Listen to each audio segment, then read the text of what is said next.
Hello বন্ধুরা, আরও একটা মিনি ব্লগে তোমাদের অনেক অনেক স্বাগত। এখন যাচ্ছি আমরা মেলায়।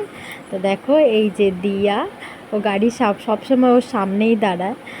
আর আমরা সবাই বেরিয়ে পড়েছি। তো এই যে রাস্তা দিয়ে আমরা যাচ্ছি, আর কিছুক্ষণের মধ্যেই আমরা মেলায় চলে যাব।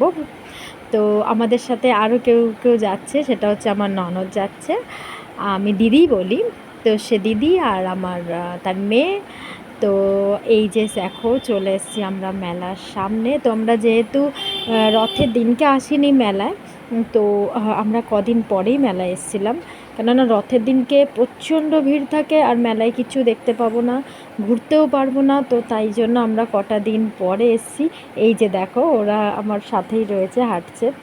আর এখন ক্যামেরাটা ধরিয়ে দিয়েছি আমি রিমিকে, যেটা আমার ননদের মেয়ে, ওকে ধরিয়ে দিয়েছি। তো ওই এখন ক্যামেরাটা করছে মেলার ভেতরে। তো দেখো মেলায় এত সুন্দর সুন্দর কানের, এত সুন্দর সুন্দর জিনিস। তো সবাই অনেকেই ওকে দেখছে যে ও ক্যামেরা করছে। ও যতটুকু পারছে তাও ততটুকুর মধ্যেই ও করার চেষ্টা করছে। তো মেলাটা খুব ভালোই আমরা ঘুরলাম। চারিদিকে অনেক কিছুই বসেছিল, আমরা বেশ কিছু জিনিসপত্রও কিনেছি। এই যে দেখো সামনে নাগরদোল্লা দেখা যাচ্ছে, আর এই যে পুচকিটা ওর পিসির হাত ধরে রয়েছে। আর তার সাথে মেলার সামনেই কীর্তন হচ্ছিল। তো সেই কীর্তনটা আমরা দেখতে একটু দাঁড়িয়ে পড়লাম আসার সময়। তো দেখো এই হচ্ছে কীর্তনটা।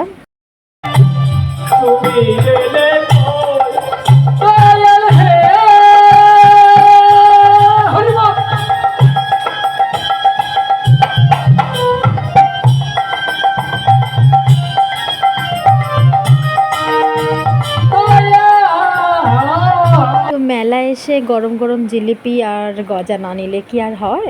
তো তাই জন্য আমরা গরম গরম জিলিপি নেওয়ার জন্য আমরা এখানে দাঁড়িয়ে পড়েছি। অলরেডি আমাদের খাওয়া দাওয়া হয়েই গেছিলো। তো এখান থেকে আমরা গরম গরম জিলিপি নিয়ে চললাম বাড়ির দিকে। তো টাটা।